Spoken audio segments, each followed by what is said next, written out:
can announce today that we will be proposing 3 key interventions, which we believe could immediately alleviate the situation and bring much needed relief to ordinary South Africans, to ordinary households, as well as to businesses and farmers.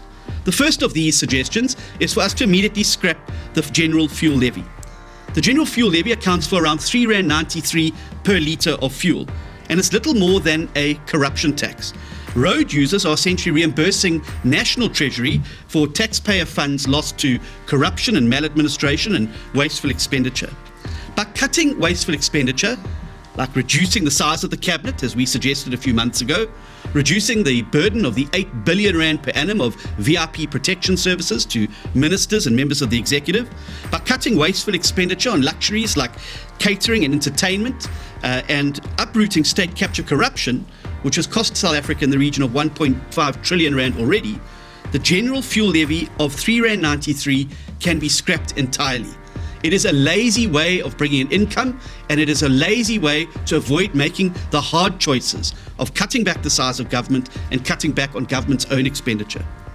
The second intervention which we suggest is to give exemptions to the Road Accident Fund levy. Through a SARS rebate, government should exempt those who already pay for comprehensive third-party insurance from the RAF levy. This includes bus, taxi, and transport companies, as well as private commuters. This would therefore free up the Road Accident Fund from claims for those drivers and could potentially save drivers another R2.18 per litre, who would get this back in the form of a tax rebate from the South African Revenue Services.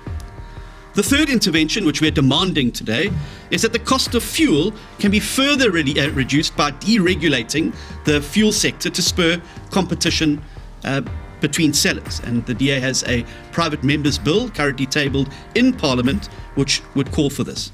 The forces of market competition among fuel sellers in a market for 11 billion litres of fuel a year would naturally drive down prices, as competition for the business of consumers, like any other consumer good, would eventually see that price being driven down. It is only reasonable that the same market competition that's applied to other consumer goods and services in South Africa is used to determine the final fuel price at the pump that consumers are expected to pay.